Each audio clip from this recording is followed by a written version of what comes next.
scenes, one of our regular customers whom I know by face was shopping in the store.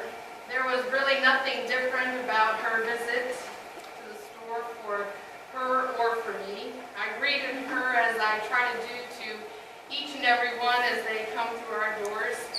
I spoke, of course, and said hello, and that was probably the extent of our conversation. We may have chit-chatted about the weather. That's always a hot topic on 3rd Avenue, but not much else. I knew she was there, and she knew that we were there if there was anything that she needed us for. Well, when she finished looking, and she came to the register with her items, we chit-chatted, and to tell you the truth, it probably was about how nice the piece of clothing was. That's usually what we discuss. I can't tell you what it was that we talked about. But as she was leaving, I said to her, "It was good to see you today, and I hope that you will come back again very soon." She stopped and paused. I think she's one of ours who usually is a woman of few words. And she looked at me and she said, "Thank you for being here. It gives me somewhere to go." I don't know why her words have stuck with me as they have since then. Perhaps it was because I was already diving into our gospel lesson today. But I've thought about them over and over again. I even took the time to talk to Charles about it. And I said, you know, for so many, Maxine's might just be about making money for the CMO. But those of you who volunteer there and come through, you know that it is about so much more than just that. Since Thursday, I've driven by the store on 3rd Avenue, and I've thought about her words as I have. Thank you for being here. It gives me somewhere to go. And it brings me to the point that many of you have probably already begun to think about since hearing our gospel, our long gospel lesson this morning. And that is the well. The well was a natural gathering place for many in this Samaritan city. I'm sure on many occasions people walked there together. There were probably friends who made it a point to get there at the same time every day. We have customers like that, don't we? Going to gather their water. It was probably at this very well as they drew water that they were able to catch up on what was happening around the city or the village. Did you hear? Have you heard? Can you believe? What do you think about that? What are we going to do about that? Or are you going? Do you know a place like that? I bet you know more than one place where people go to catch up. How about the beauty shop? I always think when I'm in Maxine's, it feels like a beauty shop some days. We're not doing hair, but we're visiting and chatting. How about Hardee's? Any of you ever rolled past there in the morning, say 8:30? It's packed full of men, isn't it? Hardly a woman in sight except behind the counter. I always joke about that's where the women send their men because they need a break. A chance to clean the house or make the bed. What about the workplace? We always hear about people the next morning after the Super Bowl going to the water cooler. Thank you. How about these days? People scrolling Facebook, Instagram. A lot of people go there for catching up, seeing what's happening, who's going where, what event. Well, as our scene opens, we find Jesus is resting, and he is alone there. John's Gospel tells us that a woman approaches the well of Jacob, and we see that she too is alone. I say perfect meeting place, right? I don't think she had any expectation that day that as she walked to the well that she would be sharing a moment, let alone a conversation with somebody new that day. We know the story. Jesus says to her, "Give me some water to drink." And I'm sure immediately, as women, we multitask. We're thinking about all kinds of things. She's probably thinking about the bread she needed to make and get home. But she knew the way that things were supposed to work. She knew that if she put her bucket deep enough down into that well and pulled it up, it would come back up full of water. I am sure also in her mind as she spoke with him, she was aware of the fact that her life had not turned out exactly the way she had expected it to. 5 husbands, and now the one that she lived with wasn't. She knew that no one in that town wanted to have much to do with her, but there was something different about this man at the well that day. As he spoke to her, she realized that he was saying what he was saying was not anything she had ever heard before. Do you remember what your life was like before you met Jesus? Many of us this morning have our own story, like the Samaritan woman of meeting Jesus at the well. Do you remember when God's Spirit first began to move in your heart? Do you remember when Jesus called out to you and offered you something different? Everyone who drinks of this water will be thirsty again. But whoever drinks from the water that I will give will never thirst again. You see, the water that he speaks of satisfies a thirsty soul. The water that he speaks of satisfies a longing soul, a lonely soul, a broken soul, and yes, even a dying soul. When we arrived at the well and we met Jesus, no doubt like this woman, our experiences were very similar. We were burdened by the weight of the sin that we carried in our lives. But nothing that we had ever tried on our own ever seemed to work to satisfy that longing in our soul. Many people in our world today live lives that are filled with pain and hurt. They have yet, you see, to meet this man and to welcome him in, this one who offers to each and every one this water that will quench their thirsty and dying soul. This one who can fill the longing in their soul for something more. This one who can mend and heal our broken heart.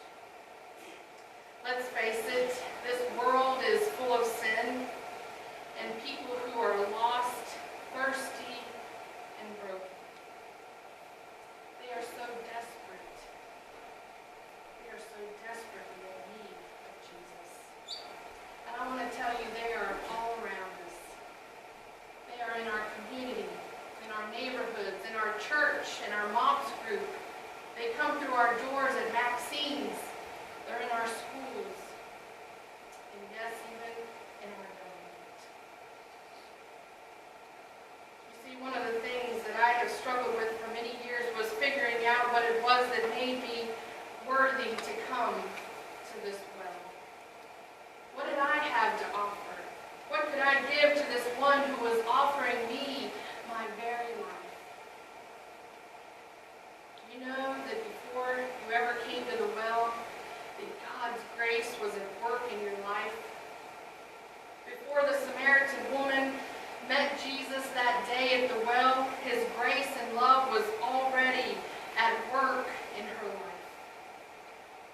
It has taken me years to completely understand, and perhaps I have yet more to know, to understand completely God's grace that has been at work in my life long before I returned to him. It's hard to let go, isn't it, sometimes? To trust that God's really got this, that he's got my back, that he's going to do what's right for me, for my family. It's hard to accept the fact that there's nothing that we could ever do on our own that could ever make us worthy to come to that well, to receive that water. There is nothing that we could ever do that would ever make us worthy of God's love and grace in our lives. You see, where we get it wrong so often is thinking that it is all about us. What we do, what we don't do. But I'm here to tell you today, brothers and sisters, it isn't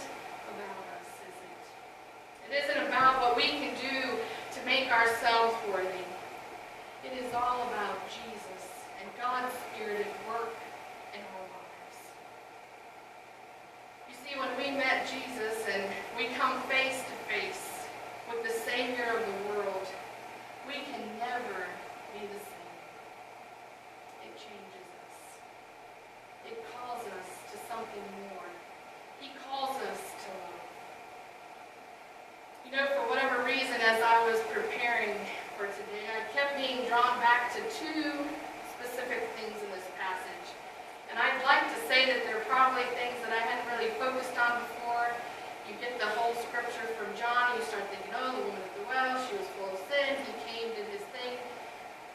But this week, as I looked closer at the passage, I looked at two specific things, the beginning and the end. As I began reading, I was struck by verse 6.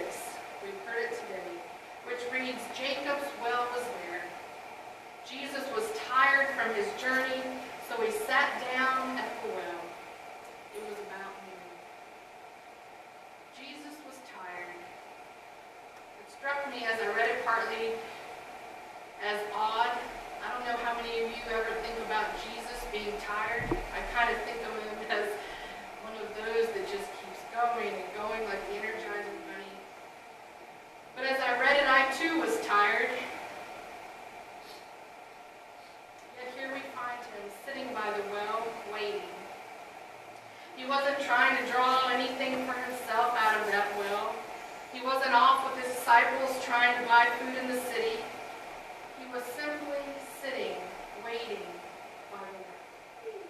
And then verse 41, many more believed because of his word, and they said to the woman, we no longer believe because of what you said, for we have heard for ourselves and know that this one is truly the Savior of the world. In the end, we see that the Samaritans came to Jesus at the well, and after meeting him, they asked him to come and to stay with them. They invited him into their lives, and it changed everything. When the Spirit of the Lord comes, brothers and sisters, and dwells among us, it changes our lives forever. When the Spirit of God moves in us, we can't help but be moved. Is there an amen out there? I often think about how our lives in our church would be different if we truly allowed the Spirit of God to move among us and have his way in our hearts. So many of us worry about what someone else is going to think or say, or we've never done it that way before. So many of us can't give up our past hurts or pains. We want so badly to hang on to them, and all they ever do is eat us up and keep us from moving forward with Christ. So many of us say, well, not today, maybe next week when I come back, or maybe next Easter or Christmas. I'll get around to it someday. I want you to hear this. What Jesus offers to each and every one is life-giving. It's life-breathing. It's life-changing. He offers us forgiveness. He offers us his love. And he offers us eternal life.